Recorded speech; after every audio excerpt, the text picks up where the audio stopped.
Pai, nós te agradecemos mais uma vez pelo privilégio de estarmos aqui, abrirmos as Sagradas Letras e aprendermos da Tua Palavra. Perdoa os nossos pecados, Senhor, e nos ajuda para que caminhemos com mais amor, com mais dedicação a Ti. Que privilégio cantar ao Teu nome, aprender aos pés de Cristo, ser renovado pelo Teu Espírito, sermos renovados pelo Teu Espírito. Que essa noite Tu possa falar aos nossos corações e, de fato, a posição que precisamos para prosseguir em nossa caminhada. Abençoa a Tua igreja, aqui em Parquelândia, toda a face da terra, os fiéis que invocam o Teu nome com sinceridade em Jesus Cristo, nosso Senhor. Assim te oramos no nome dEle também, Pai, mais uma vez em Cristo. Amém. Irmãos, como o Evangelho pauta as nossas relações, eu creio que em todas as coisas as Escrituras visam nos educar como povo de Deus. As Escrituras, de fato, como diz o apóstolo Paulo, elas são úteis, para o nosso ensino, repreensão, correção, educação na justiça. Qual tipo de laços o Evangelho de Cristo veio produzir? Laços terrenos, relações familiares, amizades fundamentadas em carisma, no que se fundamenta a nossa comunhão com Deus e com o próximo. Eu creio que são perguntas importantes que nós devemos considerar, haja vista a maneira como as igrejas fundamentam seu modus operandi, eu penso nisso, e suas programações.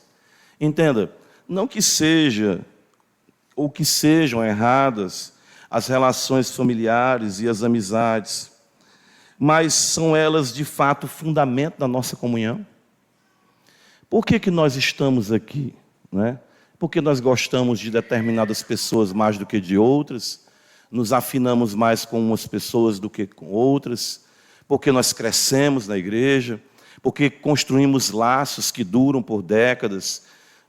Às vezes nós, sem percebermos, nós definimos a nossa vida e o nosso caminhar na igreja por essas realidades. Mas é isso de fato que nós devemos buscar, é isso de fato que deve ter a primazia em nossa vida, como ajuntamento, a coletividade santa do Senhor?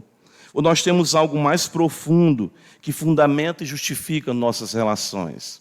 Porque vejam só, viver bem, viver coletividade, eventos, programações, Tanto que eu falei aqui, muitas igrejas vão pautar a sua agenda nisso. Mais e mais o envolvimento e engajamento dos seus membros em relações que os estreitem mais, e isso é o que pauta a vida da igreja.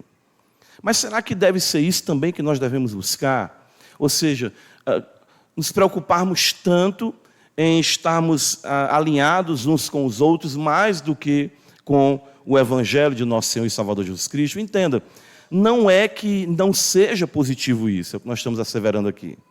Comunhão, amizade, família. Porém, para que essas relações sejam vividas legitimamente, elas precisam do fundamento que é o Evangelho. É o Evangelho de nosso Senhor e Salvador Jesus Cristo. Tudo em nossa vida como crentes deve gravitar em torno do Evangelho. O Evangelho deve pautar a nossa vida. O Evangelho deve ser o princípio, meio e fim de tudo aquilo que nós somos, daquilo que nós fazemos. Marcos aqui nos apresenta os familiares do Mestre, no caso sua mãe, seus irmãos e suas irmãs, reivindicando sua atenção pela relação familiar que tinham com ele. Interessante isso, Como é que Jesus reagiu diante disso? Como ele agiu, como ele reagiu? O que nós podemos aprender da relação e das palavras de Jesus para com sua mãe e para com seus irmãos? O que nós podemos aprender disso? E é um texto interessante porque ele vamos dizer assim, registrado pelos 3 evangelhos sinóticos, ou seja, Mateus, Marcos e Lucas. Isso então tem uma importância muito grande, claro, na história da redenção. Aquilo que Deus fala uma vez é importante, 2 muito mais, e o que dizer de 3 vezes, registrado tanto em Mateus como Marcos, em Lucas, esse quadro aqui em que a família de Cristo, no caso, Maria e seus irmãos o procuram. Então, quero aqui observar com os irmãos 3 pontos para nossa meditação essa noite. Eu quero observar aqui uma intimidade que os familiares de Cristo pressupõem que tem com ele, uma intimidade pressuposta. Jesus vai corrigir essa intimidade e ele vai, na sequência, mostrar como essa intimidade, de fato, que ele corrige, pode ser constatada. Certo? Então, primeiramente, veja, para um judeu do primeiro século, eu quero que os irmãos entendam isso aqui, e até mesmo hoje, os laços familiares têm uma prerrogativa inquestionável. Para nós mesmos que estamos aqui, muito do que nós herdamos dos valores familiares vem da cultura judaico-cristã, ou seja, da cultura bíblica, e isso é bom. Reflete os valores divinos, né, no estabelecimento da família e da sociedade, nos papéis legitimamente estabelecidos pelo próprio Deus. Então você dizer, minha mãe para mim é tudo, eu entendo até o que você quer dizer com isso. Isso não é pecado. Claro que a gente sabe o que você está querendo expressar, que sua mãe é importante, seu pai é importante, sua família é importante. Ou quem sabe até mesmo você tenha amigos, amigas, pessoas pelas quais você daria a sua vida. E isso tem o seu valor. O quadro aqui é bastante interessante, a situação é bastante curiosa, pois nós vemos aqui a mãe do mestre e seus irmãos demandarem uma prioridade para que eles, né, fossem atendidos. E aquilo parecia muito natural, tanto para eles como para a sociedade dos seus dias. Veja o que está escrito aqui, mais uma vez, em Marcos capítulo 4. O texto diz, chegaram a sua mãe e seus irmãos. A chegada deles traz um impacto. Nós temos ali um mestre, pregando, ensinando, muita gente. E a mãe dele e os irmãos dele chegaram. Chegaram aqui a mãe e os irmãos do mestre. Opa! São pessoas diferenciadas, natural isso. Ficaram do lado de fora, eles poderiam ter insistido até, um dos evangelhos vai dizer que por conta de muitas pessoas em volta de Cristo, isso inviabilizava um pouco, mas eles podiam, pela prerrogativa, tentar abrir caminho. Mas eles ficam do lado de fora daquela casa e dizem, avise lá dentro, que quem está aqui fora é a mãe dele. Quem está aqui fora são os irmãos dele. Estão aqui fora a família dele, os familiares dele. E eu tenho certeza que ele vai parar o que ele está fazendo para nos atender. A ideia é essa. Veja no verso 32, diz assim, muita gente estava sentada ao redor dele. E lhe disseram, quer dizer, ele está pregando, ele está ensinando. E de repente alguém, com licença, senhor, Rabi, pois não, tua mãe, teus irmãos e irmãs estão lá fora à tua procura. Para um judeu, o mais natural ali é que Jesus parasse o que ele estivesse fazendo e fosse o quê? Dar atenção à sua mãe e seus irmãos. Por isso que ele é interrompido. Por quê? Porque sua mãe, seus irmãos, a família na mentalidade judaica tem a prioridade. Os irmãos lembram, Jesus, certo homem disse assim, mestre, permite-me primeiro sepultar o meu pai. Né? Ou seja, o que ele estava dizendo ali naquele momento? Deixa que quando meu pai morrer, eu vou cuidar dos negócios dele, então depois eu vou seguir. Primeiro, o meu pai e a minha mãe. Literalmente, Maria interrompe a fala de Cristo e espera que ele se dirija a ela. E parece que tal atitude é recorrente em Maria, né? Abre comigo no Evangelho de Lucas, capítulo 2, veja, o que está escrito aqui para nós, Lucas, capítulo 2.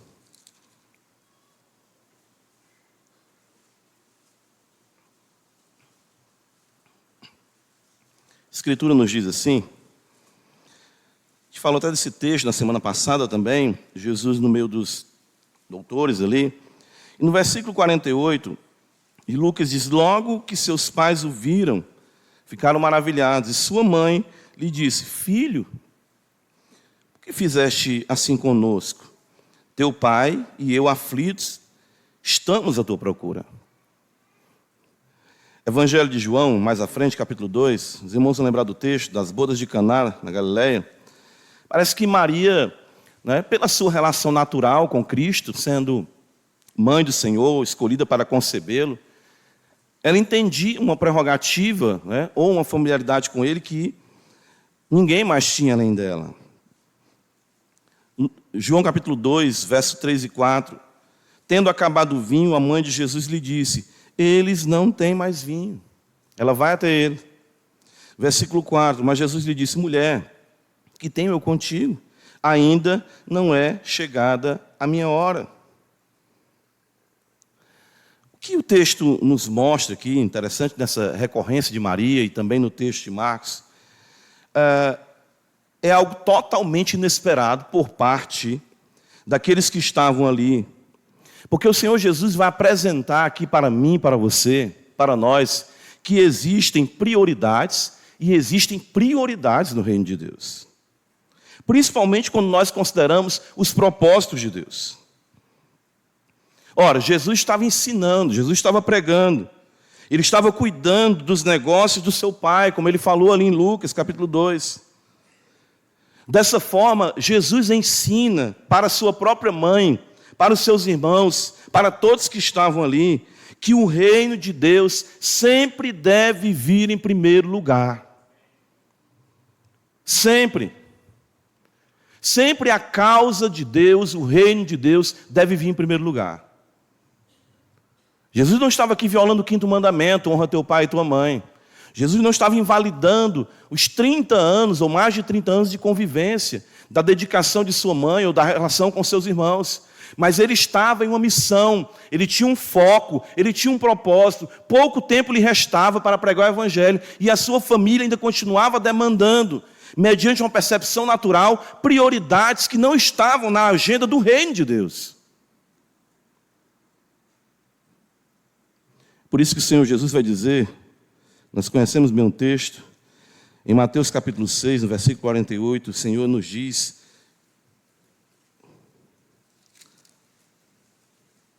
6:33. Buscai, pois, em primeiro lugar o reino de Deus e a sua justiça, e todas essas coisas vos serão acrescentadas. O reino de Deus deve ter prioridade na nossa vida. E lembra que o contexto aqui fala de alimentação, de roupas, daquilo que é naturalmente, vamos dizer assim, o que nós nos dedicamos para alcançar, e legítimo, comer, beber, vestir. O fato é que Maria e seus irmãos pressupunham intimidade e achavam que isso era que regeria as prioridades do mestre. Mas o Senhor corrige sua mãe, seus irmãos, e até mesmo aqueles que pararam a pregação, pararam o ensino, para que a mãe dele tivesse prioridade, para que os irmãos, as irmãs tivessem prioridade. Jesus, não é assim. Os seus familiares são importantes para você? Sim. São importantes para mim? Sim. São importantes para nós? Claro que são. Mas nunca as relações familiares devem estar acima dos propósitos divinos, ou mesmo ter prioridade sobre eles. Evangelho de Mateus, capítulo 10, os irmãos conhecem o texto? Veja o verso de número... Evangelho de Mateus, capítulo 10. É aí que às vezes as pessoas têm dificuldade de compreender o que o Senhor ensina com isso, né? Mas olha, o verso 37 de Mateus, capítulo 10. Quem ama seu pai ou a sua mãe mais do que a mim, não é digno de mim. Quem ama seu filho ou sua filha mais do que a mim, não é digno de mim. Suas amizades são importantes para você? Sim, são importantes, devem ser. Mas nunca devem as mesmas ficarem acima da sua obediência à palavra de Deus. Nunca. De fato, ser um bom cristão e amar a Deus acima de tudo fará de você um familiar melhor, um filho, um pai, uma mãe, um irmão, uma irmã, fará de você um amigo melhor. Não é priorizando as relações que nós temos que nós iremos de fato agradar a Deus. Elas devem ser norteadas pela vontade de Deus. Eu tenho que observar se aquilo que o meu cônjuge faz, aquilo que meus filhos fazem, aquilo que a minha amizade, minha amiga, meu amigo, meu irmão, aquele que eu quero muito bem, se de fato corresponde à Escritura. João, escrevendo na sua terceira epístola, veja comigo, ele diz assim, já expus essa epístola de João aqui, Mas João, falando a Gaio, ele diz logo a princípio, na terceira epístola, o presbítero, ao amado Gaio, a quem eu amo, o que é que está escrito aí? Na verdade. Eu tenho que amar os irmãos na verdade. O que é que a verdade do Evangelho me diz? O que é que o ensino da Escritura me diz? Ele diz, amado, acima de tudo faço votos por tua prosperidade e saúde, assim como é próspera a tua alma, pois fiquei sobremodo alegre, ele diz, pela vinda de irmãos e pelo teu testemunho, e pelo seu testemunho da tua verdade, como tu andas na verdade, não tenho maior alegria do que esta de ouvir que meus filhos andam na verdade. Em Atos dos Apóstolos, capítulo 2, irmãos conhecem o texto.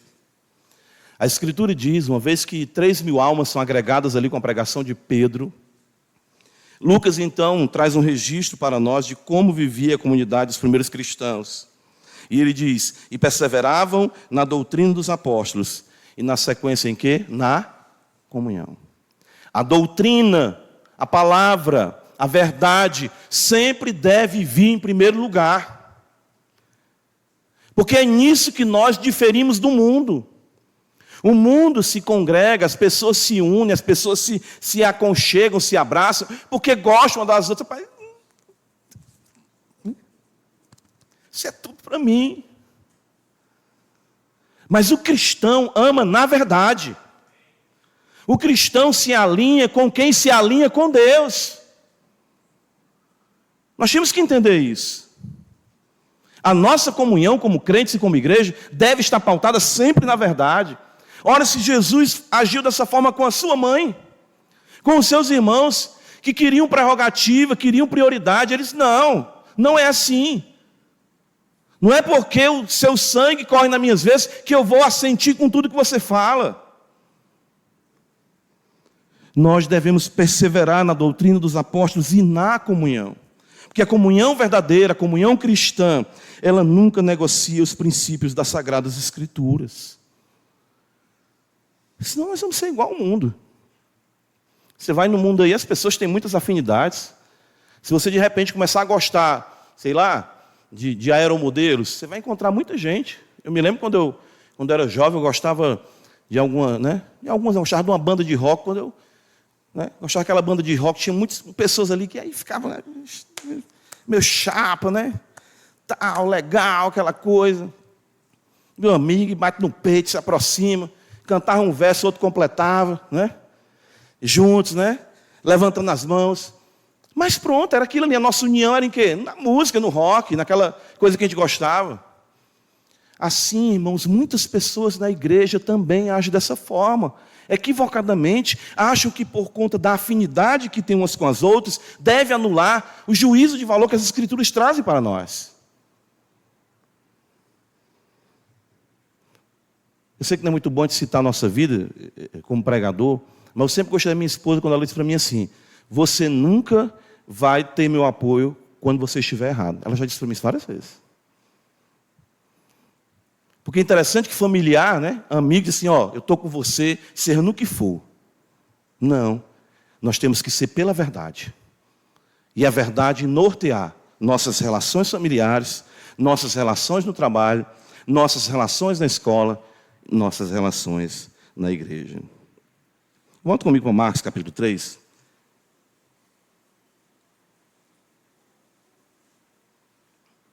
A intimidade que a família do Senhor pressupunha ter, então, ela é confrontada pela reação de Cristo. Mas ela também é corrigida. Veja que no verso de número 33, o Senhor pergunta, quem é a minha mãe e meus irmãos? Marcos 3:33. E correndo a olhar pelos que estavam assentados ao redor, disse, eis minha mãe e meus irmãos. Quem são de fato os familiares do mestre? Mais uma vez, o Senhor estava anulando sua relação com sua família? Claro que não. Deixa eu mostrar para vocês aqui 2 textos interessantes que mostram, mesmo depois disso, o cuidado de Cristo com a sua família. João capítulo 19, está escrito que na cruz o Senhor se preocupa com sua mãe. João 19, verso 26, ele está ali na cruz, em dor, em sofrimento, e ele fala com João, né? Ele diz, no verso 26 está escrito, João registra isso, vendo Jesus, sua mãe, e junto a ela o discípulo amado disse, mulher, eis aí teu filho. No verso 27, depois disse ao discípulo, eis aí tua mãe. Dessa hora em diante, o discípulo a tomou para casa. Quer dizer, os irmãos de Cristo não gozavam da confiança dele para assumir essa responsabilidade. No Evangelho de João capítulo 7, o texto vai dizer que eles não criam no Senhor. Então, Jesus confia a João o cuidado de sua mãe. Isso mostra que mesmo em dor, ele está preocupado com os seus. 1 Coríntios capítulo 15, é um texto também que passa, às vezes, desapercebido para nós. Paulo vai falar do Evangelho e ele vai dizer, depois da sua ressurreição, das aparições do Senhor. E no versículo 7 está escrito assim, vamos ver a partir do versículo 6, depois foi visto por mais de 500 irmãos, 1 Coríntios 15, 6, de uma só vez, dos quais a maioria sobrevive até agora, porém alguns já dormem. Depois foi visto por Tiago, mais tarde por todos os apóstolos. Jesus aparece para seu irmão. Esse Tiago que ele se apresenta aqui, vai ser o Tiago que vai conduzir o concílio depois, você vai ser realmente alguém importante na igreja. Mas ele busca, tanto cuidou de Maria na sua morte, como cuidou do seu irmão na ressurreição. Cristo não está anulando a família, está colocando ela no seu devido lugar, as relações, as amizades. Mas o que ele está fazendo aqui em Marcos, no Evangelho, é estabelecendo uma nova família. É isso que ele está fazendo. A família divina, que se pauta não apenas por laços consanguíneos, mas pela relação pactual estabelecida no sangue do Redentor. Então ele olha para todos que estão ali à sua volta e diz, olha, a minha família agora é essa. Esses laços que eu tenho têm o seu valor, tanto que ele vai mostrar o cuidado que ele tem. Mas a família realmente é essa, ou seja, aqueles que obedecem à vontade do Senhor. O mestre enfatizou essa bendita verdade da paternidade divina que ainda era latente no Antigo Testamento. Você não vê no Antigo Testamento com tanta frequência algum israelita se dirigindo a Deus como pai. Mas logo quando o Senhor vai nos ensinar a orar, Ele nos ensina a orar como? Ele diz o quê? Pai nosso. Pai nosso que estás nos céus. Ainda Ele vai dizer para nós, sede perfeitos, como perfeito é o vosso Pai Celeste. Então essa realidade da família divina, ela é muito importante nós compreendermos. Que Cristo estabelece, que Cristo amplia, que Cristo traz mais à tona. Poderíamos dizer aqui um aspecto do mistério, do Evangelho revelado. O ensino apostólico também é abundante quanto a isso, nós não temos como considerar tudo. Mas abra comigo no Evangelho de João capítulo 1, veja o que está escrito. Evangelho de João.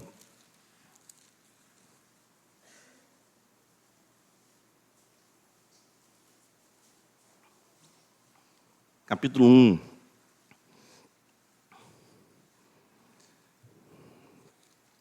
Verso número 12. Mas a todos quantos o receberam, deu-lhes o poder de serem feitos o quê, irmãos? Filhos de Deus. A saber, aos que creem no seu nome. Quer dizer, a filiação divina.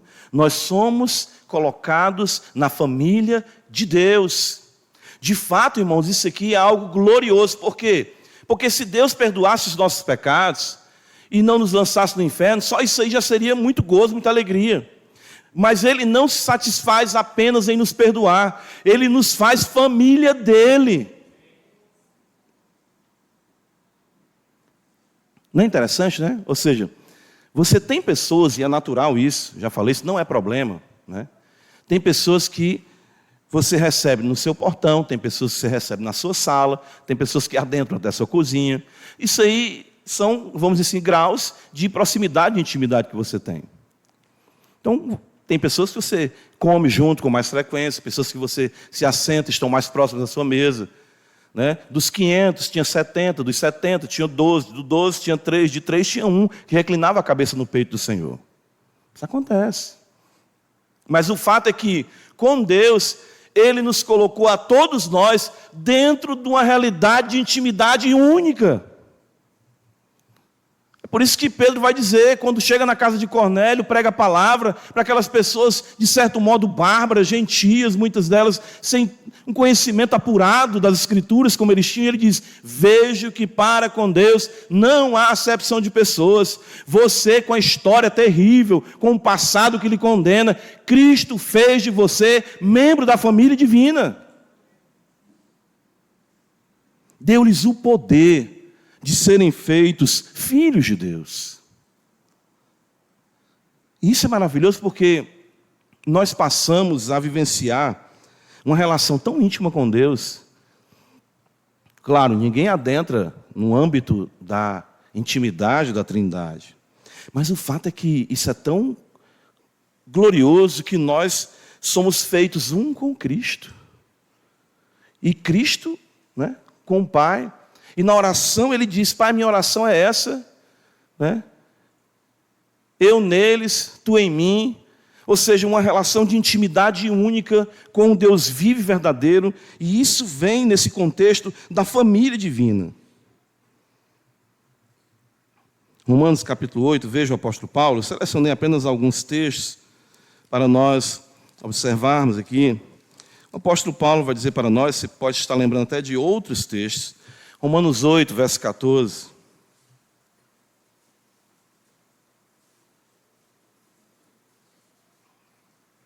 Paulo vai nos dizer assim: pois todos os que são guiados pelo Espírito de Deus são o quê, irmão? Isso é que está escrito aí: filhos de Deus. Porque não recebestes o espírito de escravidão para viverdes outra vez atemorizados, mas recebestes o espírito de adoção, baseado no qual clamamos: Abba, Pai. O próprio Espírito testifica com o nosso espírito que nós somos filhos de Deus. Ora, se somos filhos, somos também herdeiros, herdeiros de Deus e co-herdeiros com Cristo.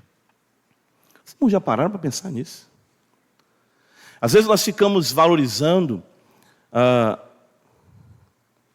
o reconhecimento humano, as relações humanas que nós temos, a proximidade que nós temos com alguém que tenha algum nome na sociedade, algum título, alguma, enfim, riquezas. Irmãos, o texto está dizendo aqui para nós que nós somos herdeiros juntamente com Cristo de toda a glória. Por isso que Paulo, quando vai tratar das querelas que aconteciam na igreja de Corinto, ele disse: papai, tudo é vosso. Vocês estão brigando por quê? Se tudo é de vocês, tudo pertence a vocês. Cristo em vós, a esperança da glória. Nós somos herdeiros de Deus, co-herdeiros com Cristo, recebemos o mesmo Espírito no qual Cristo clamava: Pai Santo, Pai Justo. Nós podemos nos dirigir a esse Deus e Pai Celeste, ao Deus Todo-Poderoso, e Ele nunca nos fulminará. Eu, como pai, não correspondo às expectativas dos meus filhos. Plenamente não, e nem nunca vou corresponder. Mas o Pai Celeste nunca fechará a sua cara, a sua face para nós. Sempre Ele estará pronto a nos atender, a nos ouvir. Jesus estava estabelecendo isso para a igreja, estabelecendo isso para os que estavam ali. Muito mais do que laços humanos, vocês têm laços com a própria divindade. Ao ponto da natureza divina ser implantada em nós, como nós lemos pela manhã hoje, no sermão matutino. Palavra que foi em nós semeada. Efésios capítulo 2, veja mais um texto aqui do apóstolo Paulo. Ele vai dizer assim, olha o que está escrito.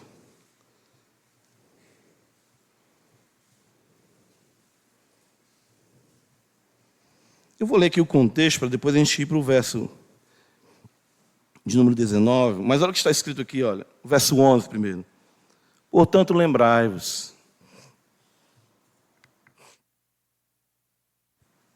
Lembrai-vos de que outrora, vós gentios na carne, chamados em circuncisão por aqueles que se intitulam circuncisos na carne, por mãos humanas, naquele tempo estáveis sem Cristo, separados da comunidade de Israel e estranhos às alianças da promessa, não tendo esperança e sem Deus no mundo.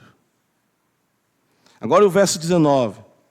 Assim já não sois mais estrangeiros e peregrinos, mas concidadãos dos santos. E sois o quê? Da família de Deus. É isso que Cristo está estabelecendo ali. Ele diz, olha, a minha família é essa. O texto sagrado diz que ele ergue a mão e aquelas pessoas que estão à volta dele, ele diz, eis aqui minha mãe, meus irmãos, minhas irmãs. Ele diz. Era isso que Cristo estava vendo ali, estava estabelecendo ali de forma tão maravilhosa. Efésios capítulo 3, um pouco mais à frente, veja.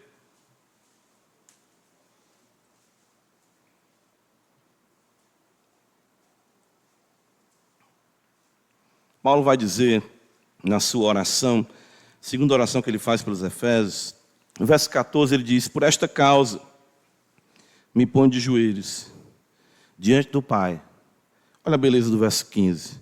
De quem toma o nome toda a família, tanto no céu como sobre a terra. O que Paulo está dizendo aqui é que nós somos unidos numa família, uma realidade cósmica, gloriosa, que envolve os espíritos dos justos aperfeiçoados, que já estão na glória, como está escrito em Hebreus 12. A congregação dos santos, os anjos, enfim, os seres que louvam, servem, bendizem o Senhor. Nós fazemos parte dessa família gloriosa. Os laços espirituais pautados no sangue do Filho nos dá uma posição privilegiada e livre acesso ao Pai Celeste. É por isso que nós podemos chegar diante de Deus e dizer, oh meu Pai, Senhor, nosso Deus, nosso Pai, Pai, tem misericórdia de mim. Muito mais do que qualquer sobrenome terrestre, nós trazemos sobre nós o nome que está acima de todo nome. Hoje se perdeu muito valor, né, a questão do sobrenome. Às vezes alguns mais antigos ainda citam o sobrenome como sinônimo de história, né? A carteirada, né, a famosa carteirada, né? Fulano de tal aqui, né? Mas quando nós pensamos que nós somos da família divina, da família de Deus, que as nossas relações são realmente sublimes com o Senhor, o que nós devemos então considerar, você deve se indagar essa noite, é o seguinte, não são, né, ainda que tenham os seus valores, claro, como nós colocamos, deixamos isso bem claro, mas o que você tem que questionar, perguntar a si mesmo é se você faz parte da família divina. Se corre em suas veias, né, o sangue do Cordeiro de Deus que tira o pecado do mundo, entende? Eu sei que o sangue de Cristo é a nossa redenção, mas é através desse sacrifício que nós somos irmanados a Ele. Se de fato você pode dizer, eu pertenço à família de Deus. Se de fato o Senhor poderia, aqui de pé, de repente pense aqui a igreja cheia, quem sabe os irmãos do auditório aqui também, tudo muito lotado, chegasse a mãe do mestre, os irmãos, e ele pudesse apontar para você, está aqui minha mãe, meu irmão, minha irmã, são todos esses que aqui estão. Como isso pode ser constatado? Volta comigo para Marcos capítulo 3. Então, nós vimos que sua família pressupunha uma certa intimidade e demandava, né, vamos dizer assim, um atendimento que para eles, ou seja, uma prioridade que para eles era natural nos seus dias. E até soa para nós como natural, enfim, a mãe, os irmãos. Mas o Senhor corrige isso, Ele mostra que muito mais do que uma relação sanguínea, laços sanguíneos, amizades ou relações humanas, nós fazemos parte da família de Deus. Mas como podemos saber que fazemos parte dessa família? Marcos capítulo 3, veja, o texto nos diz o seguinte, vamos ler mais uma vez, a partir do verso 34, correndo o olhar pelos que estavam sentados ao redor, ele disse, eis minha mãe e meus irmãos. Verso 35, portanto, qualquer que fizer a vontade de Deus, esse é meu irmão, irmã e mãe. Quem de fato faz parte dessa família, quem de fato conhece a intimidade do Senhor? O Senhor Jesus Cristo, Ele é claro e Ele é incisivo na sua resposta. E aqui vem algo muito interessante para nós considerarmos em primeiro lugar. Nessa família, a vontade de Deus tem primazia. Na família divina, o que prevalece não é o seu querer, nem o meu querer. Na família divina, o que prevalece é a vontade do Pai. Pai nosso que estás nos céus, complete, seja feita tua vontade. Por isso que ele diz isso. Quem é minha mãe, meus irmãos e irmãs? É quem faz a vontade, meu Pai, que estás nos céus. Os que nasceram de novo, fazendo assim parte da família divina, se deleitam na vontade de Deus. Romanos capítulo 12, irmãos conhecem o texto, né? Olha só o que está escrito, Paulo diz assim.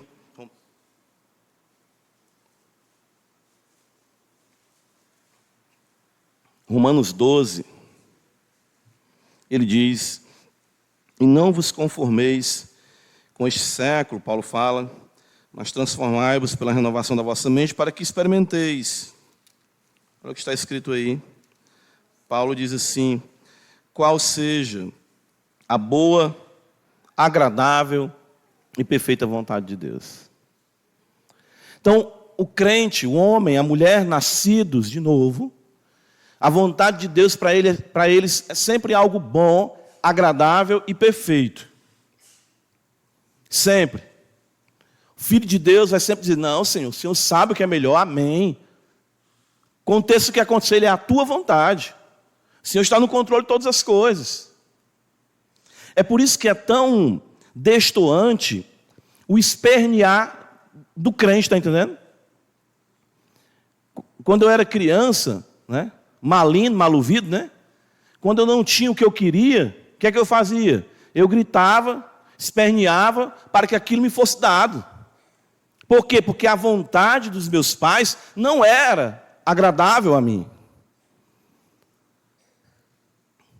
Mas a natureza divina, uma vez que nós somos alinhados com ela, pela regeneração, aquilo que Deus faz sempre vai ser algo bom, agradável e perfeito para mim.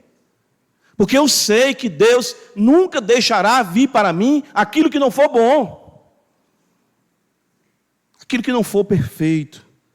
Aquilo que não for agradável a Ele. Vocês lembram John Bunyan, Peregrino, né? Aquele quadro interessante. Estava ali paixão e paciência. Eu sempre lembro daquilo ali. E paixão estava indignado, porque eles eram filhos do mesmo pai, havia sido prometido presentes a eles, e paixão queria de imediato. E paciência estava tranquilo. E foi dada a paixão na visão de John Bunyan, ele vê ali na alegoria, o que ele queria, e ele então desperdiçou, destruiu, ficou realmente sem nada daquilo, e paciência recebeu no tempo certo. E desfrutou com alegria daquilo, por quê? Porque paciência reflete mais ainda a natureza divina, o Deus de toda paciência, o Deus de toda consolação. Mas, pastor, a vontade de Deus, como eu posso saber qual é ela?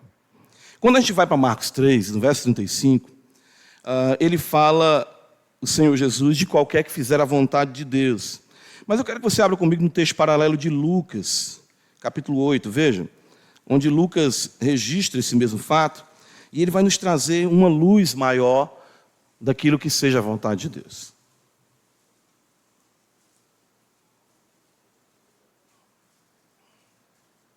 Ele vai dizer assim, veja o verso 19, ele relata que vieram ter com ele sua mãe, né, seus irmãos, e ele então responde no verso 21, minha mãe e meus irmãos são aqueles que ouvem a palavra de Deus e o quê? Opa! Então vamos juntar o quadro, né? A vontade de Deus, ela é então ouvida e o quê? Praticada. De onde eu ouço da vontade de Deus? Nas Sagradas Escrituras. Por isso que ele diz, são aqueles que ouvem. A vontade revelada de Deus em sua palavra. Deuteronômio, os irmãos conhecem o texto, né? E o que acontece é o seguinte: pastor, tudo bem, que a palavra revela, mas aquilo que a palavra não revela, e eu estou aqui indignado com isso. O que é que o Senhor me diz quanto a isso? O que eu digo é que você bote sua viola na sua sacola e saquete. Porque o que não foi revelado não é para você saber, mas o que foi revelado é para você saber e cumprir. E não ficar com querelas por aquilo que você não está entendendo. Porque o Pai que está nos céus não tem a obrigação de se explicar para você. Ora, se na nossa casa é assim, sei que algumas vezes os meninos vão crescendo, mas por quê? Né? Mas por quê?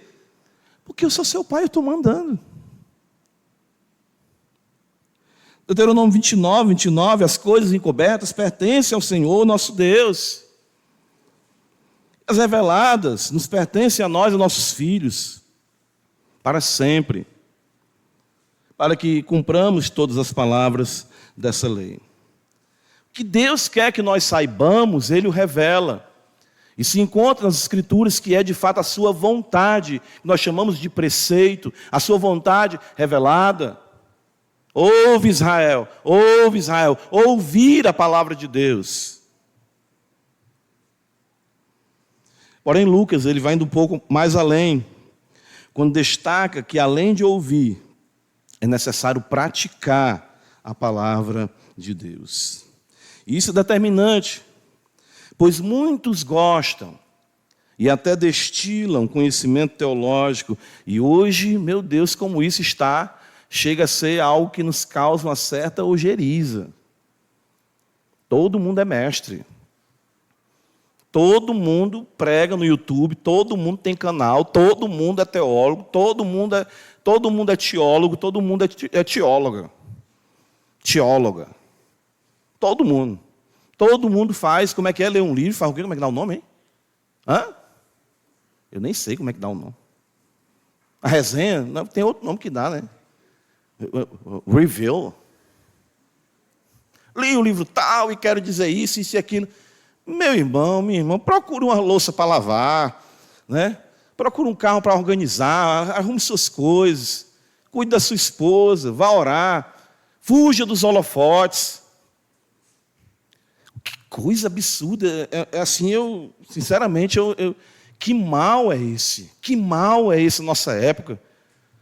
Né? A nossa sociedade está vivendo, né? Ou seja, a internet, né, tem muita coisa boa, praticidade.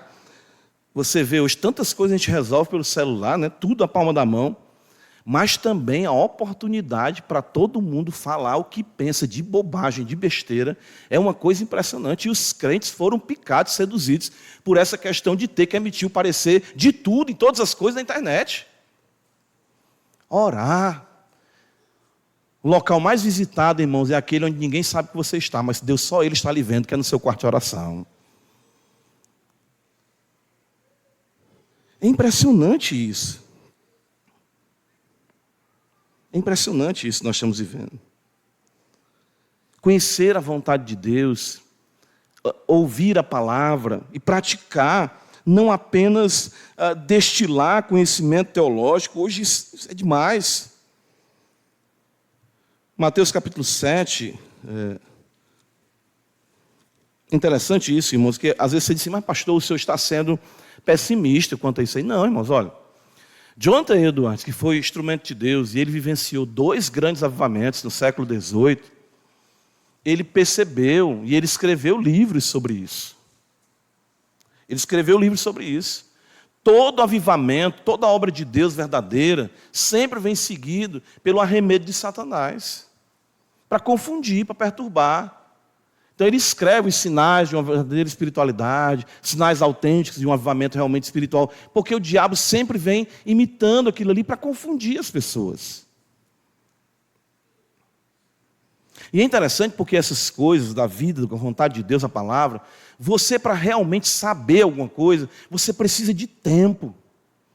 Hoje minha esposa está falando, está conversando sobre isso. Porque a pessoa conhece. Conhecer não é dominar um assunto, é ser dominado por ele.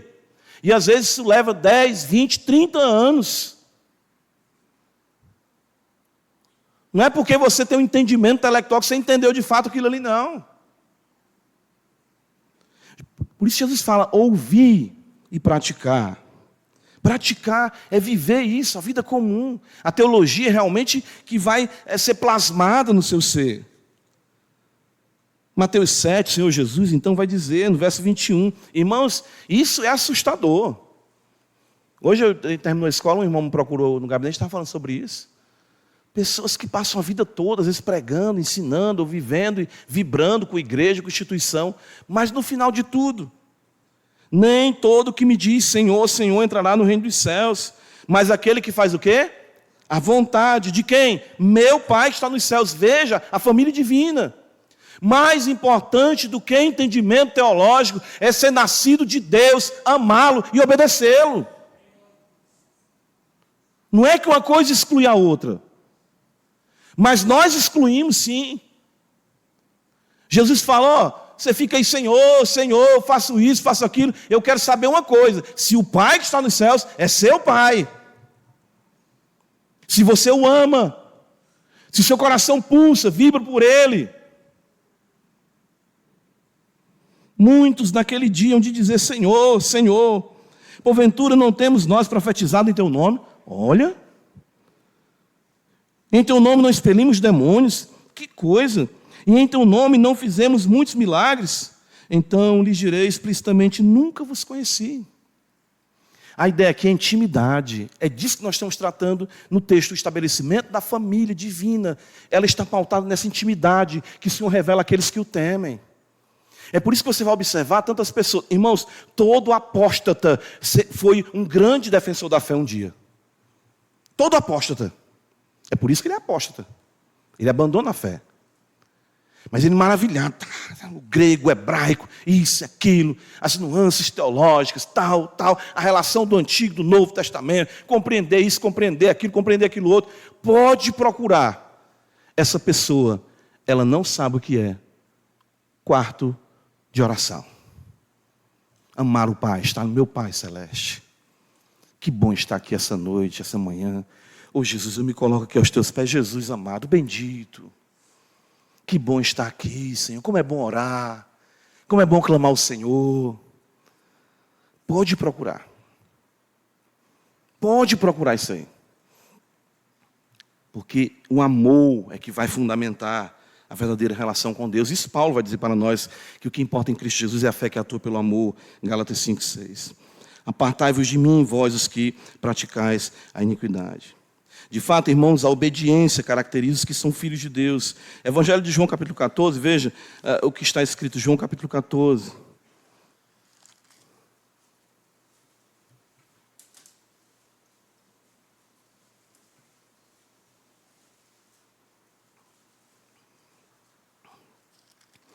Eu acho que é por isso, quando você abre sua Bíblia, que isso, eu tinha muito cuidado com isso, sabe? Nós não somos católicos romanos, no que concerne, vamos dizer assim, ao período da reforma anterior mesmo, que nós não queremos que o conhecimento seja do alcance de todos. Pelo contrário. Lembra que somente os clérigos tinham acesso ao conhecimento. Mas, por outro lado, existe uma letalidade nessa pressuposta relação com Deus, através do conhecimento disponibilizado.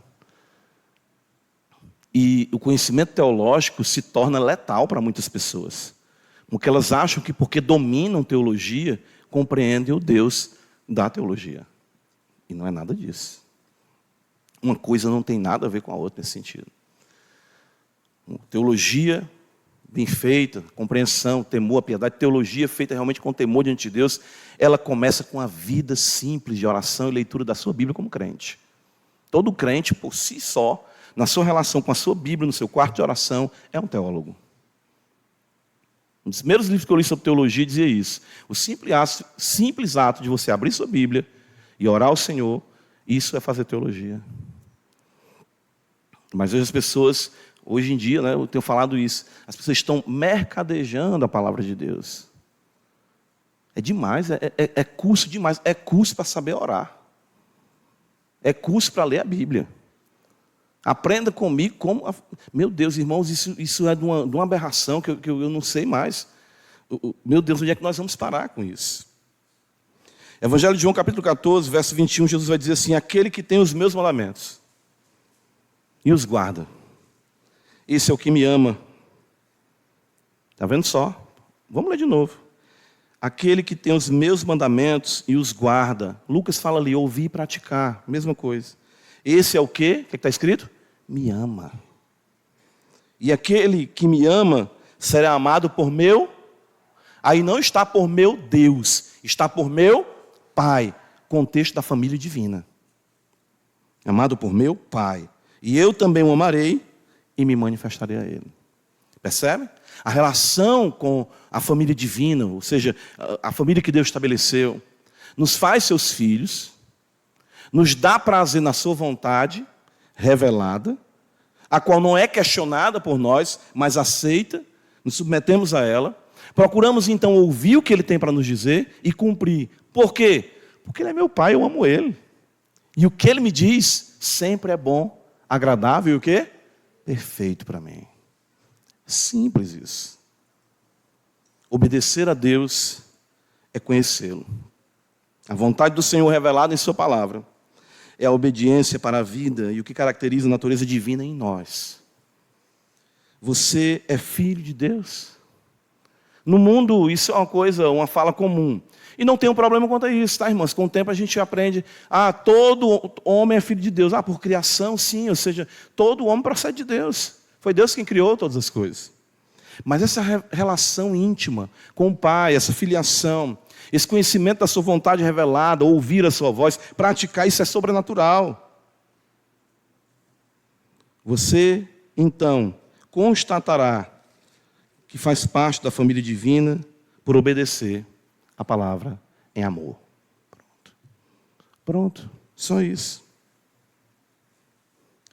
Quero concluir, irmãos, dizendo o seguinte: nossa relação primária é com o Pai Celeste em amor obediente.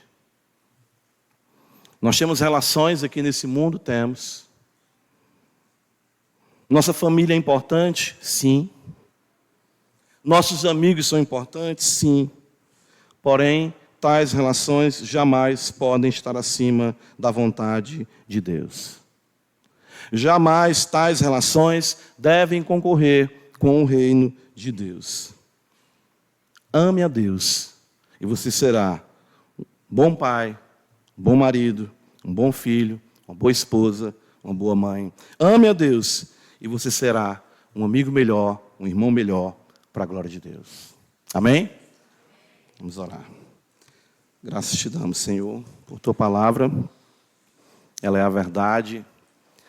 Nos ajuda a vivermos para ti. Sempre, em primeiro lugar, o Senhor. Amando o Senhor, amando a tua palavra, vivendo ela em amor. Assim nossas relações serão legítimas, agradáveis ao Senhor. Nunca nossas relações, nossos laços de amizade, nossos laços familiares devem estar acima do reino de Deus, da vontade de Deus. Não. Ajuda-nos para que, amando o Senhor, possamos ser pessoas melhores, amigos melhores, parentes melhores, enfim, refletindo o caráter de nosso Senhor Jesus Cristo. Abençoa a tua igreja. Se aqui alguém ainda não faz parte da família divina, não percebe-se ainda com este livre acesso ao Pai, que tu possa hoje fazer dele, dela, alguém que realmente tenha a natureza divina, um filho de fato teu, para a glória do teu nome. Abençoa a tua igreja, Pai. Assim nós oramos em nome de Jesus. Amém.